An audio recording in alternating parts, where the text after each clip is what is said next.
Eventually, a new king came to power in Egypt who knew nothing about Joseph or what he had done.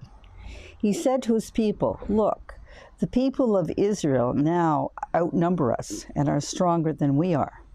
We must make a plan to keep them from growing even more. If we don't, and if war breaks out, they will join our enemy and fight against us. They will escape from the country." So the Egyptians made the Israelites their slaves. They appointed brutal slave drivers over them, hoping to wear them down with crushing labor.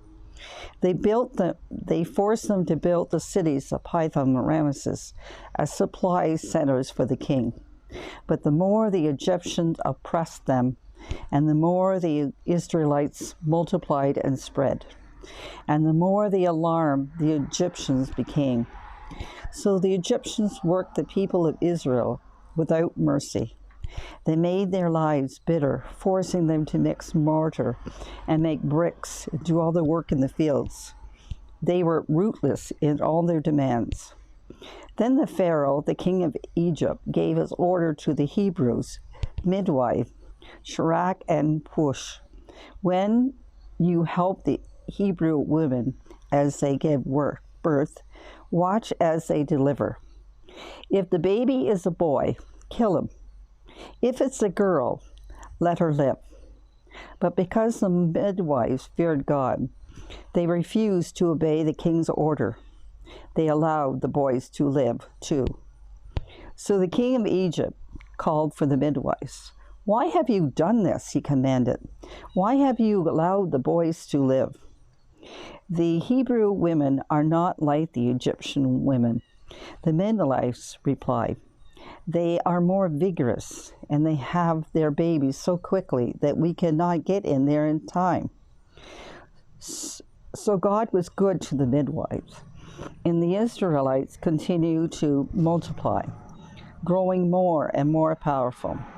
And because the midwives feared God, he gave them families of their own. Then Pharaoh gave his order to all his people: "Throw every newborn baby boy into the Nile River, but you may let the girls live."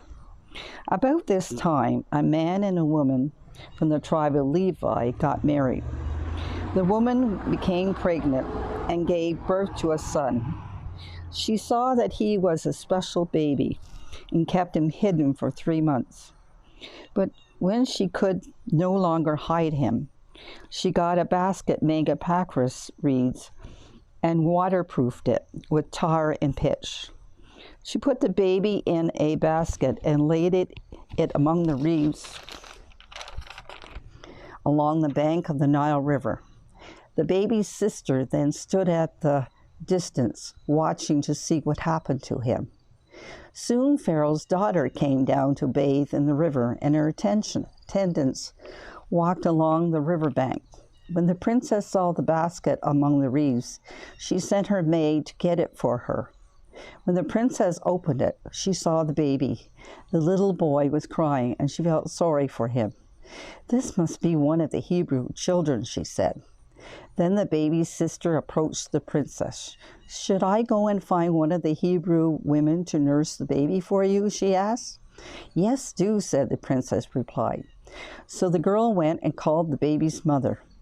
"Take this baby and nurse him for me," the princess told the baby's mother. "I will pay you for your help." So the woman took her baby home and nursed him. Later, when the boy was older, his mother brought him back to Pharaoh's daughter, who adopted him as her own son.